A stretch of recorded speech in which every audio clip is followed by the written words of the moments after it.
There was once a billionaire who had it all. He was successful, wealthy, and respected in the business world. He owned several companies, lived in a massive mansion, and had everything most people only dream of. But despite all of his riches, something was bothering him. He couldn't shake the feeling that the world around him wasn't fair. In particular, he felt frustrated with the banking system. He'd heard countless stories of how the banks treated ordinary people poorly, especially those who were less fortunate. The billionaire had always been curious about how the banks really operated. He had seen people being treated differently based on their appearance and status. He often wondered, did the banks really care about fairness? Were they as honest as they claimed to be? Were they truly willing to help everyone, no matter their background? He had seen enough. He decided to put the banks to the test, but he didn't want to do it the usual way. Instead, he came up with an idea that would shock everyone. What if he could find out what really happened in a bank when someone who looked poor, someone who seemed like they had nothing, walked in? What if he could test the kindness and integrity of the bank employees by disguising himself as a homeless man? This would be his way of seeing how the bank staff treated someone who wasn't wearing a suit and tie or driving an expensive car. He wanted to know if the bank would still offer help or if they would turn him away just because of how he looked. He began planning his disguise. For weeks, he worked with experts to transform his appearance. He needed to look completely different from the businessman he usually was. He grew out his hair and beard, started wearing ragged clothes, and used makeup to make himself look older and tired. His goal was to be as convincing as possible. He wanted to make sure no one recognized him. Finally, after all the preparation, the date arrived. The billionaire was ready. He looked nothing like the powerful CEO he was. He was unshaven, wearing torn clothes, and looked like someone who had been living on the streets for months. He had his plan in place. He would visit several different banks in the city and see how the staff reacted to him.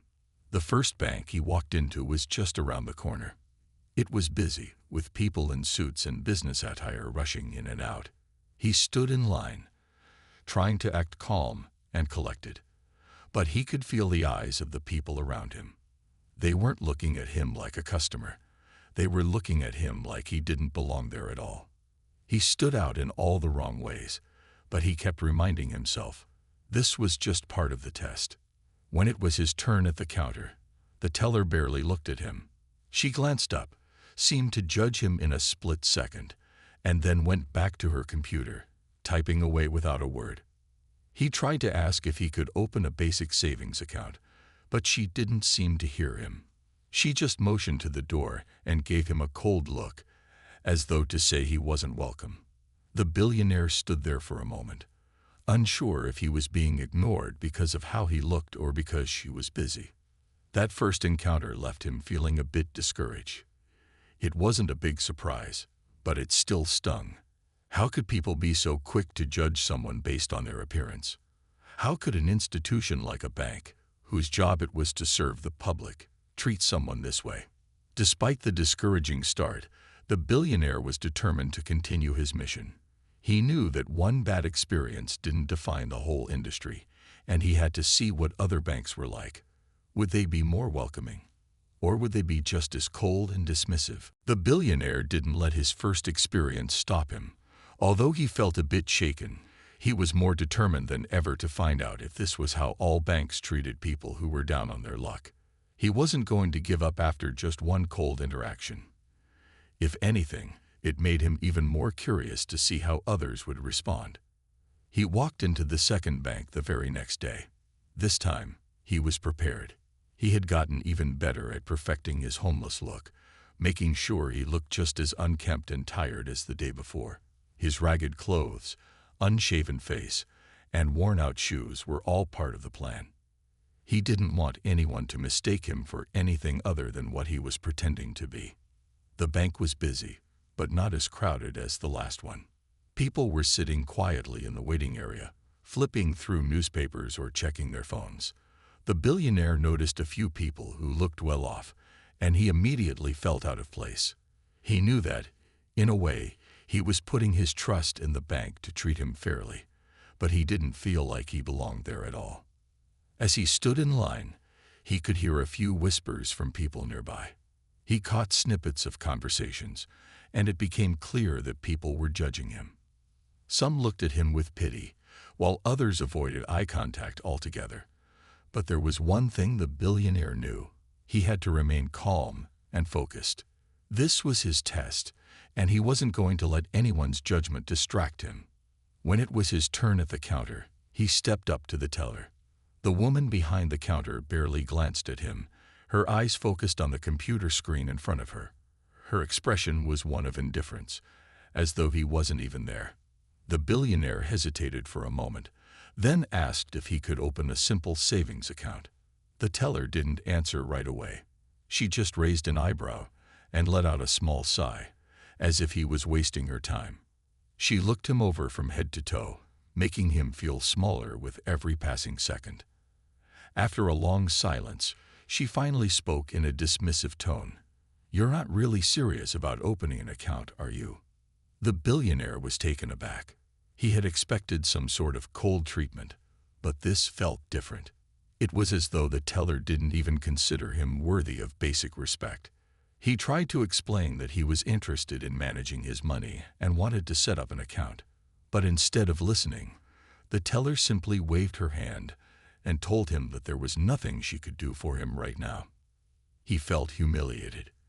It was one thing to be ignored, but it was another to be outright treated like he didn't exist. He could see the other customers in the bank glancing over, their eyes filled with judgment. It was as if his worth as a person had vanished the moment he stepped into the building. As the billionaire turned to leave, a thought crossed his mind. Is this how the world works? Is this how people are treated when they don't fit in with society's idea of success? But instead of letting the experience defeat him, the billionaire took a deep breath. He was more determined than ever to continue his mission. He had to see if every bank was like this. Were they all focused on appearance, or could he find one place that truly believed in treating everyone fairly, no matter what they looked like? The billionaire didn't have any answers yet, but he was willing to keep searching. He knew that there was more to this test than just the reactions of the tellers. It was about uncovering a bigger truth, one that went beyond the surface and got to the heart of how society viewed people who had nothing. And he was ready to find out what that truth was. The billionaire wasn't ready to quit yet. He had been disappointed twice, but he refused to let those experiences define his test. He was on a mission, and he was determined to finish it. He knew the next bank might be different, that perhaps this time he would find a staff member who would treat him with the respect he deserved, even in his disguise. The next day, he walked into a third bank, his mind still focused on his goal. He was becoming used to the stares and the whispers. As he entered, he noticed the layout of the bank was a little different. It wasn't as busy as the others, and there seemed to be a calm, almost welcoming atmosphere. The moment he walked through the door, a woman behind the counter looked up. She gave him a brief, friendly smile, which surprised him. This time, he didn't feel the harsh judgment that had been so obvious in the other banks. There was something about this place that felt different, even though he still looked exactly like a homeless man. He took a deep breath and stepped forward, trying his best to ignore the nerves that were starting to creep in. His plan was simple: walk up to the counter, ask for help, and see what would happen. When it was his turn, the woman at the counter greeted him warmly. "How can I help you today?" she asked, her voice polite and respectful. It wasn't just a question, it was an invitation. She didn't look at him as though he was a problem. She didn't make assumptions based on how he appeared. She simply asked how she could assist him. The billionaire was taken aback. This was the kind of treatment he had been hoping for. This was the kind of experience he had imagined when he first thought about this test. He smiled, trying to hide his surprise, and explained that he wanted to open a basic savings account. Without hesitation, the woman nodded and said, "Of course, I can help you with that. Just a moment." She didn't ask about his job, his background, or why he was dressed the way he was. She just treated him like any other customer. As she began the process, the billionaire watched her closely. She wasn't rushing, she wasn't making him feel small, and she wasn't looking at him with judgment. In fact, she seemed genuinely interested in helping him get started with his account. While filling out the paperwork, she even asked if he needed help with anything else, such as setting up online banking or getting a debit card. The billionaire felt something he hadn't felt in the other banks: respect. It was a small thing, but to him, it meant the world. He realized that sometimes the smallest gestures of kindness could make all the difference.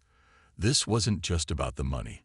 It was about how people were treated when they came to get something as simple as a savings account. When they finished, the woman gave him a welcome packet with all the details about his new account and some information about services the bank offered. She even made sure to explain how to use the bank's app and suggested that he come back if he needed help with anything else. But what really surprised him was the sincerity in her voice when she said, "I'm glad we could get this set up for you today. If you ever need anything, don't hesitate to ask." As he walked away, the billionaire felt a sense of hope, not just for the banking industry, but for humanity in general. This bank had proven to him that there was still kindness in the world. People could still be treated with dignity, no matter their appearance or circumstances, and he was beginning to feel that maybe, just maybe, there were more people out there like the woman who had helped him today. This encounter gave him a new perspective. It wasn't just about finding a bank that followed the rules. It was about finding a place where people truly cared about others, where compassion was as important as policies.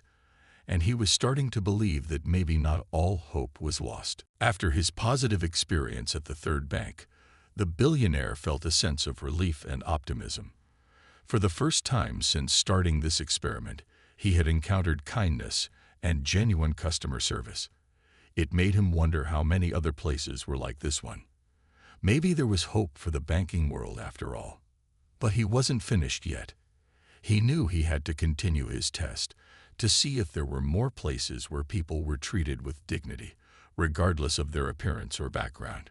The billionaire decided to visit another bank, determined to see if his experience at the third bank was just a lucky break. As he walked into the new branch, he felt a sense of quiet anticipation.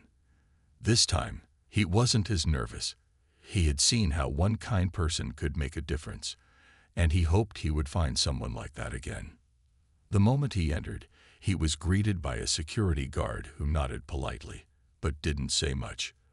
The bank was calm, with only a few people sitting in the waiting area. He stood in line, watching the staff behind the counter. There was something about the atmosphere that felt a little different here. The employees seemed busy but focused, and he noticed that no one was paying attention to him just yet. When it was his turn, the billionaire stepped up to the counter. The woman at the desk looked up at him, but instead of the warm, welcoming smile he had received at the third bank, he was met with a blank stare. For a brief moment, he wondered if he was about to face another rude or dismissive employee. But to his surprise, the woman didn't immediately judge him. She just looked at him for a moment, and then asked, "How can I help you?" Her tone wasn't cold, but it wasn't warm either. It was neutral, businesslike. The billionaire hesitated for a second before asking if he could open a savings account. The woman didn't make a face or give any sign of judgment. She simply nodded and began typing on her computer. But as she worked, the billionaire noticed something unsettling. She wasn't making eye contact. She didn't ask any follow-up questions. She was just going through the motions. The billionaire tried to make conversation.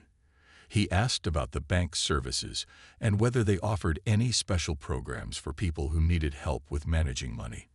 But she didn't respond with much interest. She seemed to be going through the motions of her job without really engaging with him as a person. When she finished setting up the account, she handed him a stack of papers and said, "Here's your account information. You're all set." There was no warmth in her words, no attempt to make him feel comfortable or valued. She didn't even ask if he needed anything else or if he had any questions. As he left the bank, the billionaire couldn't help but feel disappointed. It wasn't as bad as the first bank, but it was far from what he had hoped for. It was like the staff was just doing their job without caring about the customer. The billionaire understood that not every interaction could be perfect, but he had hoped for something more than just a mechanical transaction. He walked out of the bank feeling conflicted.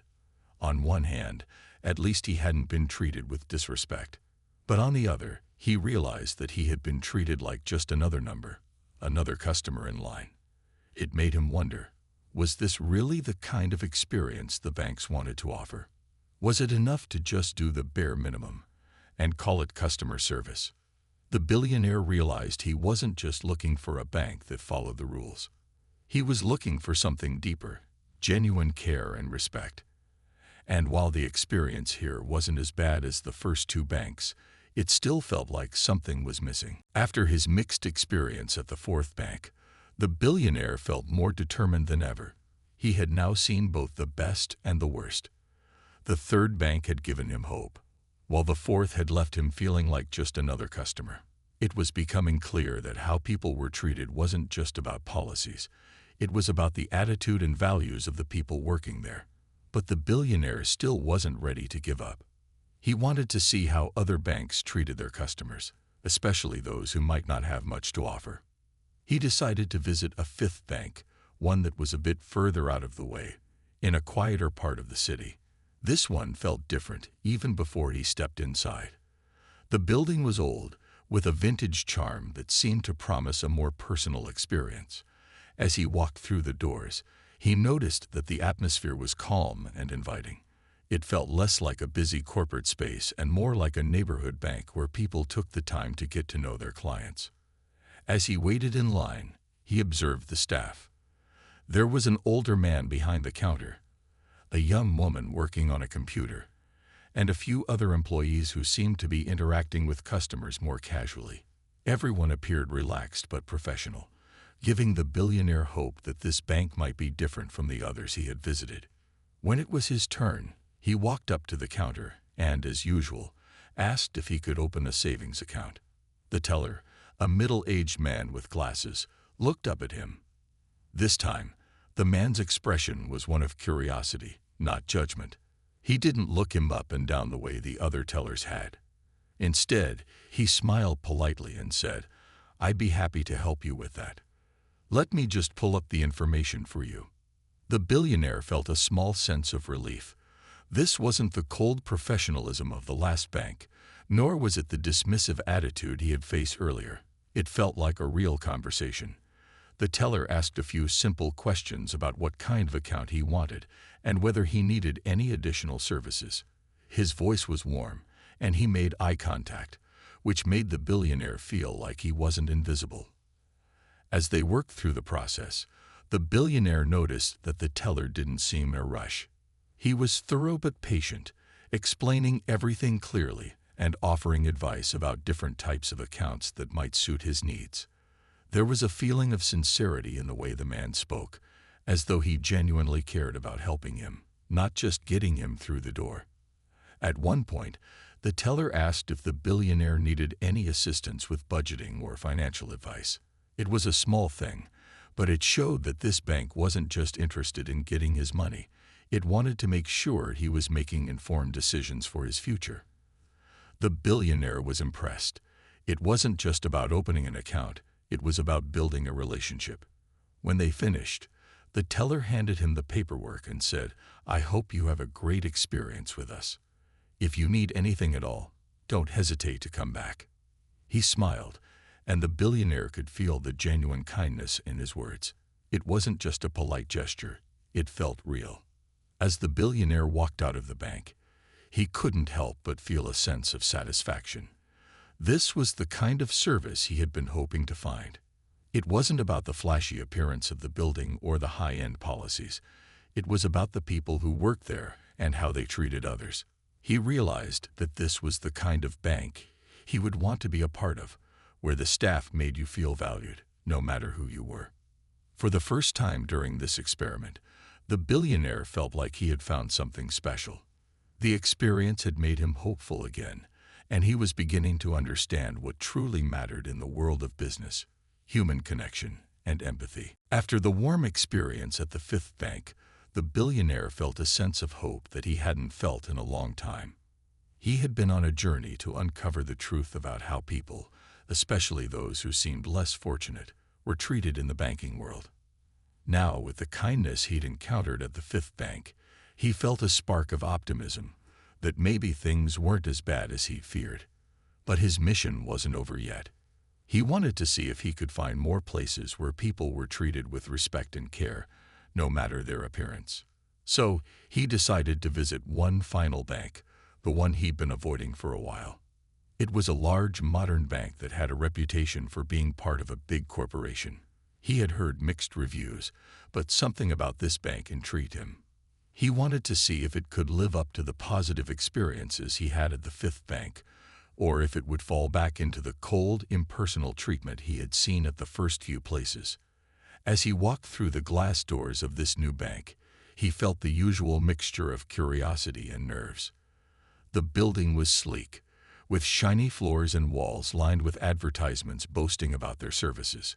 It felt like a corporate machine, designed to impress and wow customers with its modern design.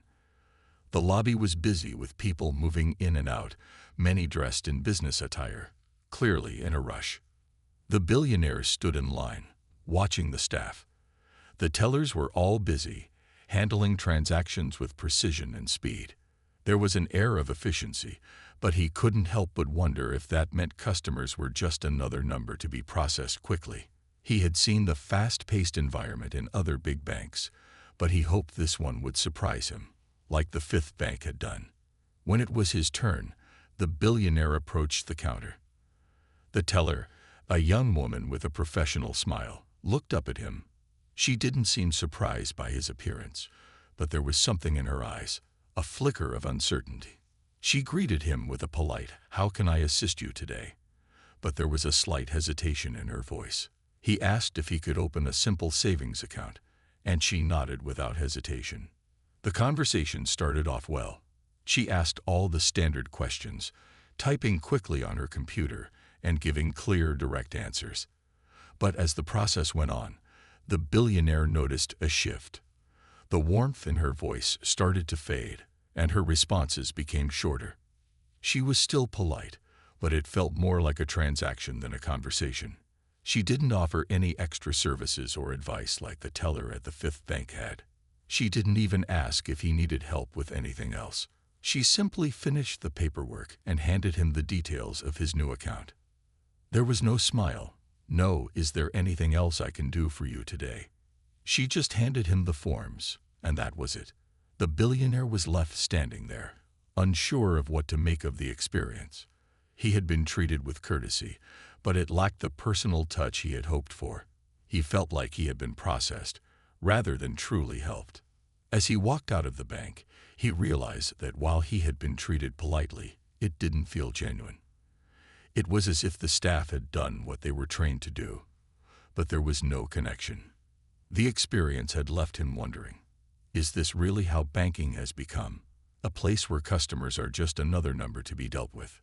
The billionaire understood that not every experience could be perfect, but he couldn't help feeling that something was missing. In his search for the truth, he had discovered that while some places went above and beyond, others had lost the human touch that made a real difference. The billionaire's journey through the banks had been eye-opening, to say the least. He had seen a range of reactions, from the cold and dismissive to the warm and caring, and everything in between.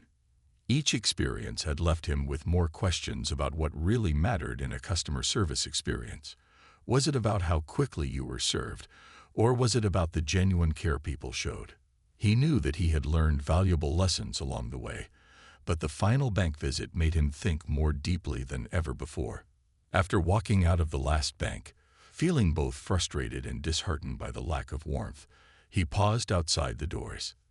The air felt heavy with all the experiences he had just gone through. He had hoped to find a perfect example of what banks should be, places where people felt seen and valued, no matter who they were or what they looked like. But instead, he had encountered both caring service and indifference, leaving him with mixed feelings. Standing there on the sidewalk, The billionaire realized that he couldn't judge the entire banking world based on a handful of experiences. There were too many variables, too many people, and too many different places with their own unique cultures. Yet, something about this journey had sparked a new perspective in him. He now understood that what mattered wasn't always the building, the brand, or the flashy advertisements. What really mattered was the human connection. He thought back to the Fifth Bank, where the teller had taken the time to explain things and even offered helpful advice. That was the kind of service that made a difference. It wasn't about doing the bare minimum. It was about going the extra mile to make someone feel like they mattered. That was the moment the billionaire realized what true customer service was all about. It wasn't about how much money you had or how you looked on the outside. It was about being treated with kindness and respect, no matter your situation. His experiment had also made him see how quickly people could be judged based on their appearance. It was eye-opening to see how differently people treated him when he was disguised as homeless, and how those judgments affected his interactions. The first couple of banks had been a harsh reminder of how people who looked different could be treated unfairly. But the experience also opened his eyes to how important it was for businesses to challenge these biases and truly put people first. The billionaire also realized that customer service wasn't just the responsibility of one individual. It was a reflection of the values a company chose to uphold. The banks that treated him with respect had a clear focus on people, while the ones that made him feel invisible or unimportant seemed more focused on efficiency, treating him like just another task to be completed. It was clear that the best experiences came from a place of empathy, understanding, and kindness. As the billionaire walked away from his final visit, he knew that his experiment had been more than just a test of how banks treated him. It had been a lesson in what kind of world he wanted to live in. A world where people took the time to look past the surface and connect with one another on a deeper level. And he realized that he would carry this lesson with him for the rest of his life. His mission wasn't just about finding the right bank. It was about finding out what really mattered. And now he understood. It wasn't about the account you opened or the money you deposited. It was about how you made someone feel when they walked through the door. And that was the lesson he would never forget.